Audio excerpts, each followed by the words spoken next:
नमस्कार, big debate में आपका स्वागत है। आपके साथ मैं हूं दीपेश जैन। तो मध्य प्रदेश की डॉक्टर मोहन यादव की सरकार को 180 दिन पूरे हो चुके हैं और इसी कड़ी में मुख्यमंत्री डॉक्टर मोहन यादव ने एक प्रेस कॉन्फ्रेंस में अपनी सरकार का रिपोर्ट कार्ड पेश किया और इसी दिन कैबिनेट की बैठक में कई बड़े फैसलों पर भी मुहर लगाई गई। तो इन फैसलों से प्रदेश की जो विकास की रफ्तार है कितनी तेज़ होगी और सीएम डॉक्टर मोहन यादव ने जो बातें कहीं कितनी अहम, पहले की रिपोर्ट में आपको ये पूरा हाल बताते हैं और कितनी सौगातें अब तक मिल चुकी हैं और क्या उम्मीदें कर रहे हैं प्रदेश के भविष्य को लेकर डॉक्टर मोहन यादव। फिर इसी मुद्दे पर करेंगे हम चर्चा।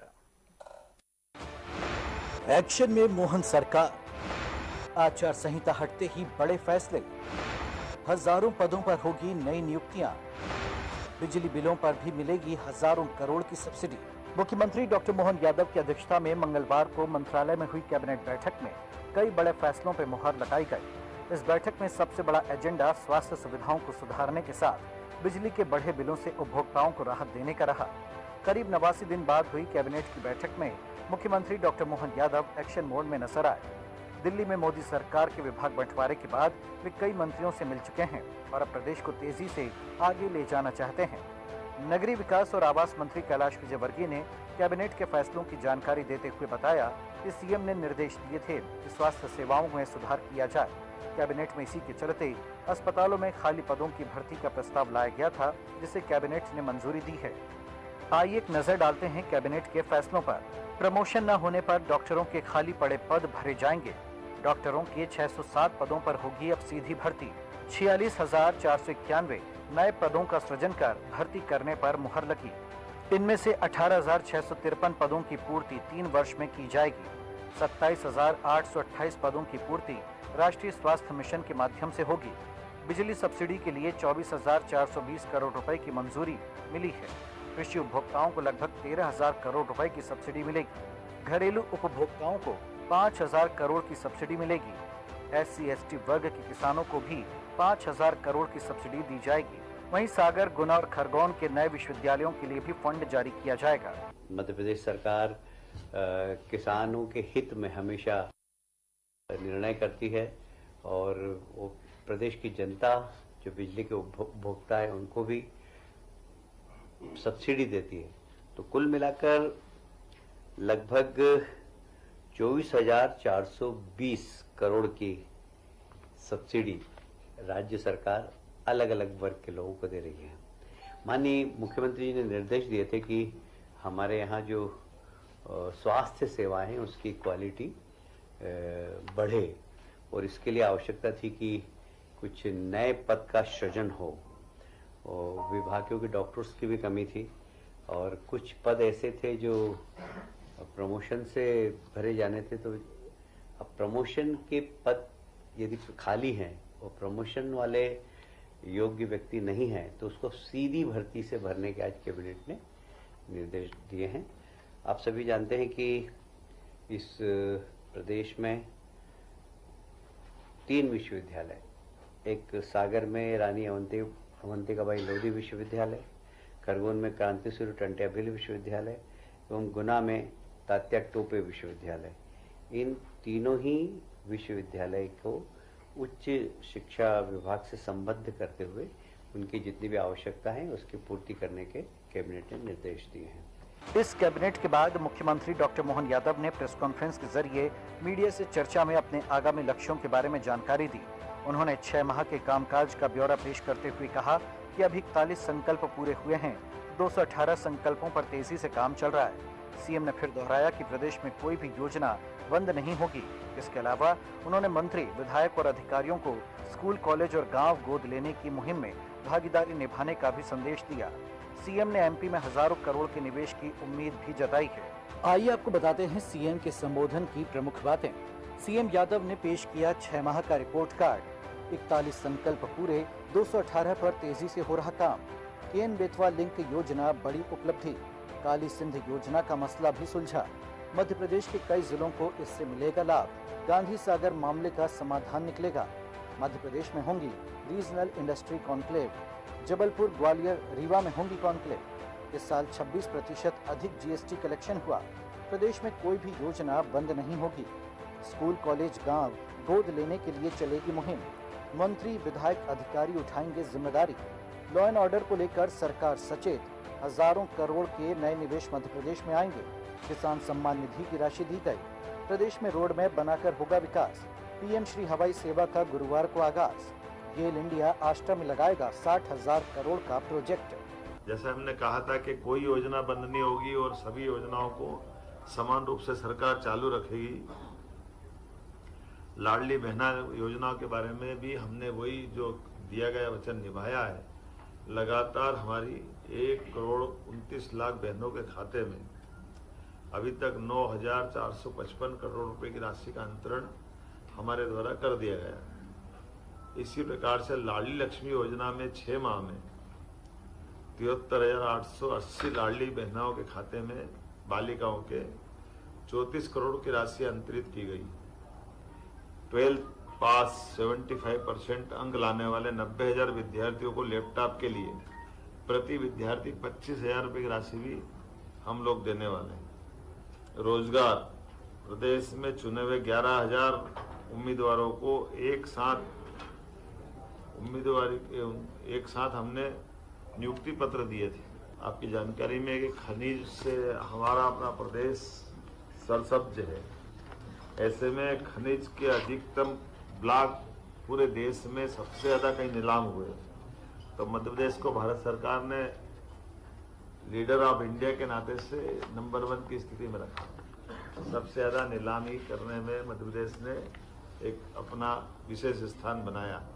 और एक और खास बात, यशस्वी प्रधानमंत्री को भी मैं धन्यवाद देता हूं कि हमारे अपने इस लोकसभा ने अच्छे से प्रतिनिधित्व दिया है। 6 मंत्री हमारे राज्य से बनाए हैं, इसमें 3 कैबिनेट और 3 राज्य मंत्री। कुल मिलाकर सीएम डॉक्टर यादव ने जिस तरह मुख्यमंत्री बनने के बाद काम शुरू किया था, आचार संहिता के ब्रेक हटने के बाद अब वही तेजी नजर आ रही है। प्रदेश के कोटे से 6 केंद्रीय मंत्रियों का लाभ भी प्रदेश को मिलने की पूरी उम्मीद है। Bureau report, DNN news. चलिए तो चर्चा करेंगे मोहन सरकार के 180 दिन पर और कैबिनेट के बड़े फैसलों पर भी। हमारे साथ कुछ खास मेहमान हैं, उनका हम परिचय कराते हैं। हमारे साथ में कांग्रेस की ओर से आनंद जैन साहब हैं। आनंद जी, आपका स्वागत है। भाजपा की ओर से राजपाल सिसोदिया जी हैं, आपका बहुत स्वागत है राजपाल जी। और वरिष्ठ पत्रकार भानु चौबे जी हमारे साथ में। तो राजपाल जी, वैसे तो कैबिनेट के बड़े फैसले आए हैं, उनको आप कैसे और डिस्क्राइब करना चाहेंगे? यानी प्रदेश अगले आने वाले दिनों में किस रफ्तार से दौड़ेगा? देखिए, अभी आपने सुन ही लिया, माननीय कैलाश विजयवर्गीय जी ने ब्रीफ करने का काम किया और माननीय मुख्यमंत्री जी की भी बाइट आपने सुनी। मध्य प्रदेश की सरकार मध्य प्रदेश की जनता के हितों के लिए और हितों के संरक्षण के लिए संकल्पित है।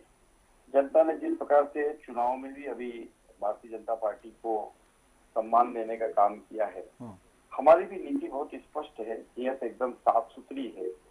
और नियत और नीति दोनों यही है कि हम मध्य प्रदेश का सर्वांगीण विकास करें। और मध्य प्रदेश के विकास की परिभाषा हम ये करते हैं कि मध्य प्रदेश के नागरिकों का जीवन स्तर जब ऊंचा उठेगा और उनके हितों का सरकार ध्यान रखेगी, तो स्वाभाविक तौर पर मध्य प्रदेश का भी जो है विकास होगा। एक तरफ जहां हम केंद्र सरकार के साथ में मिलकर विभिन्न योजनाओं के माध्यम से प्रदेश के इंफ्रास्ट्रक्चर को बढ़ाने का काम कर रहे हैं, दूसरी ओर प्रदेश की वित्तीय स्थितियों को ठीक करने का काम कर रहे हैं, तीसरी ओर हम किसानों को, जनता को, बिजली उपभोक्ताओं को, इनको सबको जो है अनुदान के माध्यम से भी कहीं न कहीं मदद करने का काम कर रहे हैं। वहीं दूसरी तरफ देश के प्रधानमंत्री जी के द्वारा किसानों के सम्मान में जो किसान सम्मान निधि है, वह भी आपने देखा कि कल सबके खातों में डाली गई।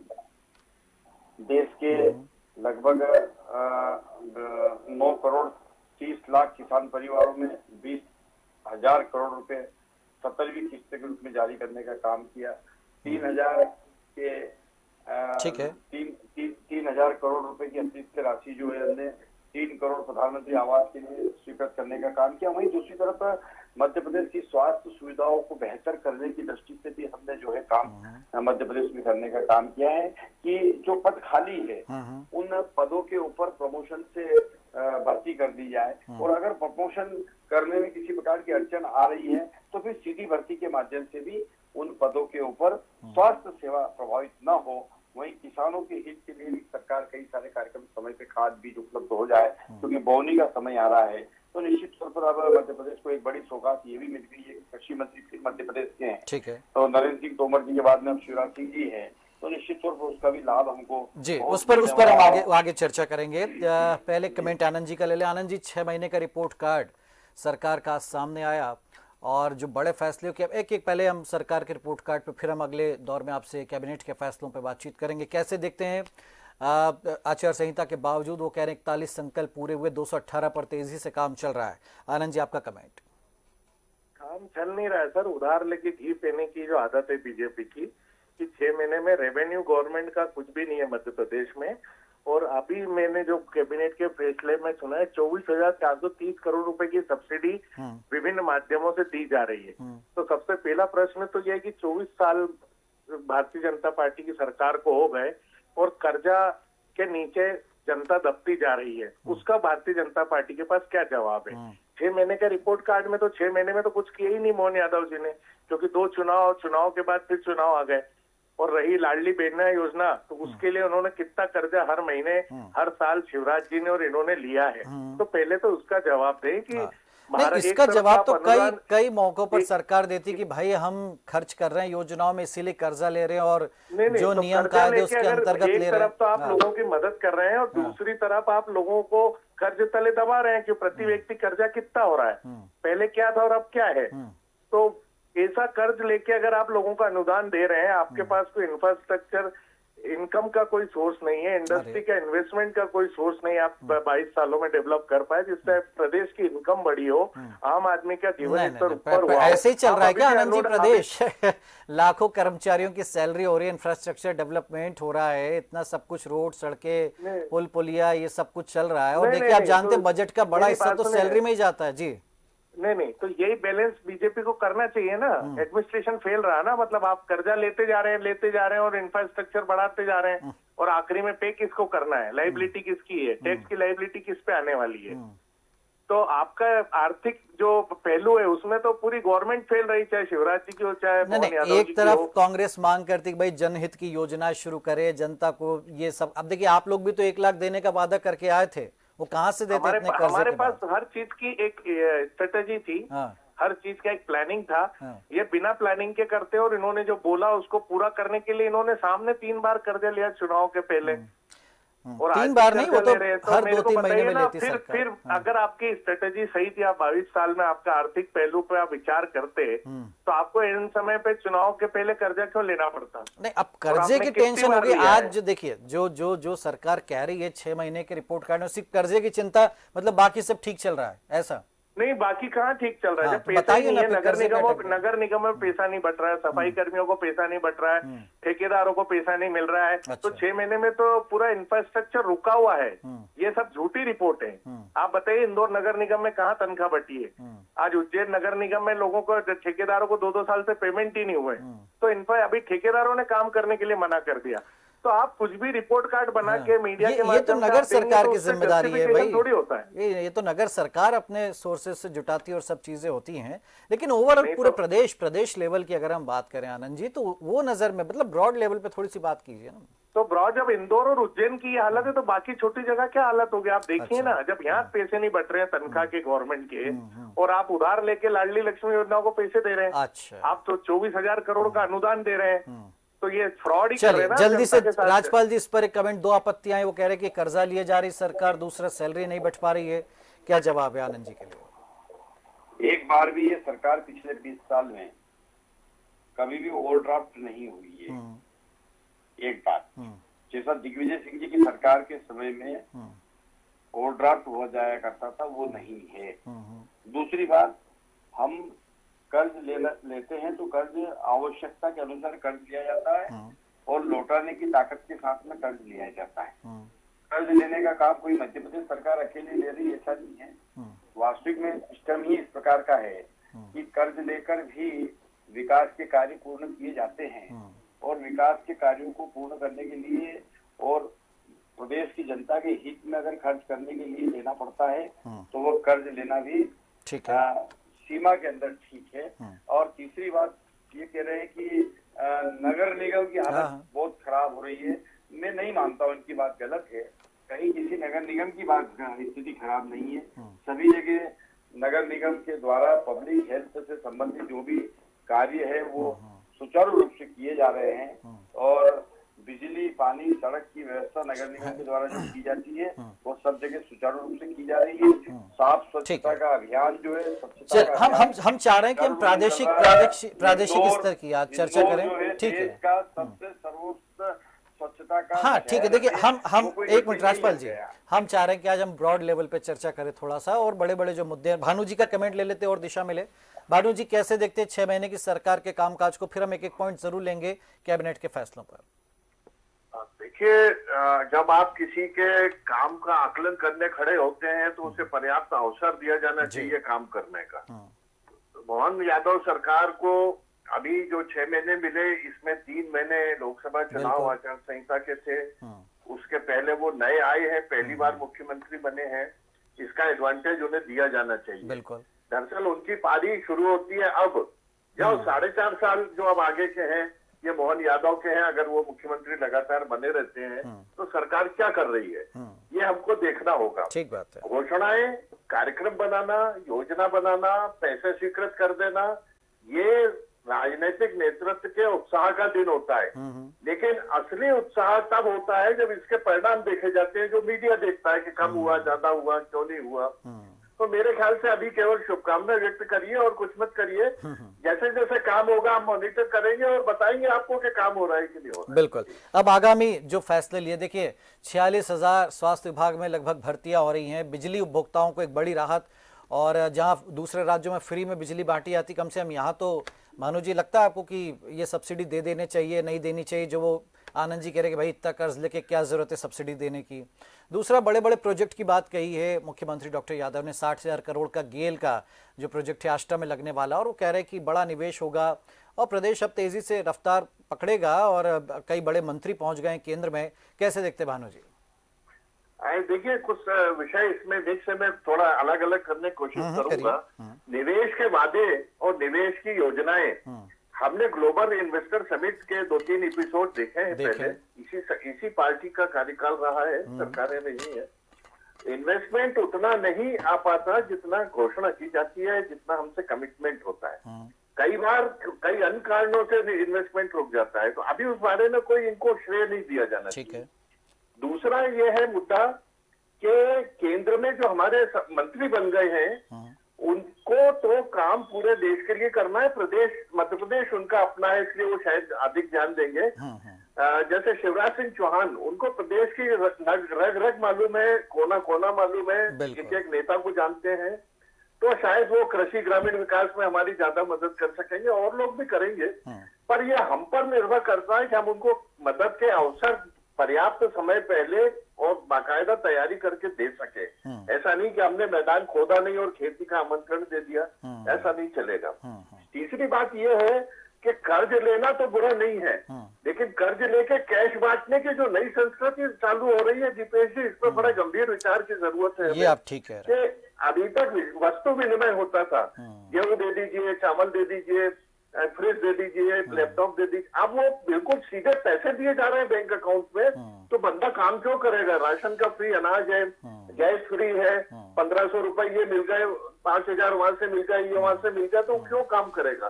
बेरोजगारी की आक्रमणीयता बढ़ रही है। लेकिन ये सर मजबूर किया ना, ये भी तो भाई दूसरे दल लेकर के आए योजना स्कीम, वो कहते हैं फ्री बिजली देंगे, फ्री पानी देंगे। जो किसी को तो रोकना पड़ेगा दीपेश जी, और ये कोई नहीं चाहता कि ये हमारे बिल्ली के गले में घंटी हम क्यों बांधे, वो बांधे।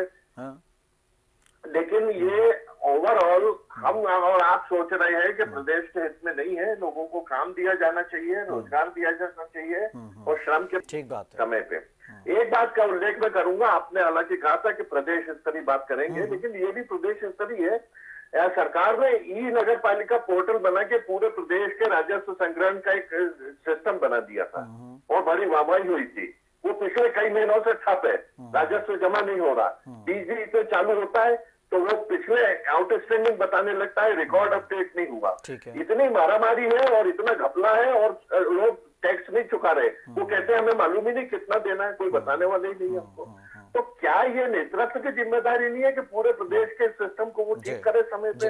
आज दीपेश जी, शायद मेरी जानकारी में कोई त्रुटि ना हो तो ये 8 महीने से बंद गई। नहीं, बिल्कुल ये आपने ठीक पॉइंट उठाया है। और आनंद जी, इसमें आप कुछ और जोड़ दीजिए, क्या आप उम्मीद कर रहे हैं अगले 6 महीनों के लिए, या जो आज भाई बड़ी संख्या में भर्तियों की बात हुई है, सब्सिडी ठीक है आपने मुद्दा उठा, लेकिन और भी बहुत सारे पॉइंट्स आए हैं, उस पर एक कमेंट फिर इसमें स्वास्थ्य के मामले में अगर मैं बात करूं तो पिछले जितने सरकारी अस्पताल है प्रादेशिक स्तर पर, उसमें से 40% अस्पताल बंद हो चुके हैं या बंद होने की कगार पर है। तो न तो उनके पास मशीनों के लिए फंड है, न उसमें कार्य करने वाले डॉक्टरों की उपलब्धता है। तो अगर स्वास्थ्य सेवाओं को अगर इनको ठीक करना था तो फिर अभी तक क्या किया है इन्होंने? और ये अगर उसके बाद भी अनुदान की बात करते हैं और अब भर्ती की बात करते हैं तो सबसे पहले तो इनको सरकारी अस्पतालों को ठीक करना चाहिए स्वास्थ्य सेवाओं को सुधारने के लिए। वो अभी तक की सरकार में कोई नहीं कर पाया, पिछले सरकार ने भी नहीं किया, और मोहन यादव जी ने भी बातें ही कर रहे हैं। मुझे ऐसा लगता है कैबिनेट के फैसले सिर्फ कैबिनेट की रहेंगे। नहीं, कैबिनेट के फैसले बड़ी बात होती है, आप ये कुछ नहीं है, ये सिर्फ बातें कर रहे हैं। नहीं, देखिए चुनावी घोषणा होना अलग है और कैबिनेट के फैसले अलग चीज हो जाती है। राजपाल जी, तो भाई कैसे आप भरोसा? पहले भी हुए ना कैबिनेट के फैसले, मेरी बात सुनिए। अवैध कॉलोनियों को वैध करने के फैसले पहले ही सरकार ने भी लिए थे, सरकार ने पलट दिए, तो वो भी तो कैबिनेट का ही फैसला था। हजारों करोड़ों लोग आज जिस आस में थे कि उन्होंने अगर जमीन भूमाफिया से खरीदी या गलती से खरीद ली तो वो अपने मालकी हक चाहते थे। नगरीय प्रशासन मंत्री कैलाश विजयवर्गीय आए, उन्होंने आदेश को पलट दिया। तो फिर कैबिनेट के फैसले की वैल्यू क्या है? अच्छा। तो आप कागज पे करते रहिए और सब इकट्ठे होकर उसको बदल दीजिए। तो ये कोई तरीका सरकार चलाने का थोड़ी है। आप सिर्फ पेपर की हेडलाइन बनने के लिए आप कैबिनेट के फैसले करेंगे और व्यवहारिक तौर पे आप फेलियर है टोटल। ठीक है, तो मतलब कुल मिलाकर तो कुछ कहना है। चलिए राजपाल जी, देखिए बहुत सारे मुद्दे निकलते आएंगे लेकिन समय समाप्त होने वाला है। वो कह रहे हैं कि भाई ऐसे बहुत सारे इश्यूज हैं जिन पर अब बहुत ज्यादा सख्ती से काम करने की, ये ठीक है कि अवैध कॉलोनियों को वैध किया जाता है और फिर नई अवैध कॉलोनियां बनना शुरू हो जाती, प्रदेश में हो रहा है, चीजें आ रही हैं हर दिन सामने। तो इन पर मतलब बहुत सारे, देखिए घोषणाएं करना, योजना बनाना अलग चीज है, लेकिन और भी जो चीजें बिगड़ती हैं, बिगड़ जाती हैं या जानबूझ के बिगाड़ा जाता है उनको मिली भगत से, वो दुरुस्त होना चाहिए राजपाल जी। निश्चित तौर पर मध्य प्रदेश जो है, ये जो सरकार है, सरकार समर्पित है मध्य प्रदेश के विकास के लिए, सरकार समर्पित है गरीब के कल्याण के लिए, सरकार समर्पित है किसानों के सम्मान के लिए, और ये सरकार सबके साथ, सबको साथ में लेकर सबके विकास और सबके विश्वास की बात करती है। निश्चित तौर पर मध्य प्रदेश की सरकार कई सारे आयाम छूने वाली है। आने वाले समय में इसी सरकार के कार्यकाल में 2028 में उज्जैन में श्रेष्ठ महापर्व होने वाला है। लगभग 8 करोड़ मेहमान हमारे मध्य प्रदेश में आए हैं। ये मध्य प्रदेश देश का अभी दूर है उज्जैन, दूर है, उसके पहले बहुत सारे हमको पड़ाव से गुजरना अभी राजपाल जी। हम मध्य प्रदेश नहीं, दूर नहीं है वैसा, तैयारियां शुरू हो चुकी है। ठीक है, मतलब सिंहस्थ एक इवेंट हो गया, वो अलग चीज है, हम बात कर रहे हैं। नहीं है, इवेंट नहीं है। मध्य प्रदेश देश का हृदय प्रदेश है और मध्य प्रदेश को इतनी बड़ी एक जो है मेजबानी का एक अवसर मिलता है। हाँ, ठीक है, तौर पर ये जब भी मिलता है, जब भारतीय जनता पार्टी की नहीं, जैसे भानु जी ने पॉइंट उठाया कि भाई नहीं, इन्वेस्टर समिट होती है, अब ये भी पॉइंट आया कि छोटे शहरों में भी, मतलब जबलपुर, रीवा जैसे शहरों में भी इन्वेस्टर समिट होगी। बात वो कह रहे कि धरातल पर दिखें भी चीजें। देखिए, प्रयास रहता है, 100 नंबर सामने रख के हम आगे बढ़ते हैं। जितना हो जाता है वो सफलता की श्रेणी में आता है। निश्चित तौर पर इन्वेस्टमेंट के लिए मध्य प्रदेश को अनुकूल बनाने का काम हमारी सरकार ने किया है। कांग्रेस के समय में डाकुओं का राज हुआ करता था, डाकू मुक्त अगर चंबल को किया तो हमने किया है, भय मुक्त अगर मध्य प्रदेश को किया है तो हमने किया है, इन्वेस्टमेंट फ्रेंडली मध्य प्रदेश अगर किया है तो हमने किया है।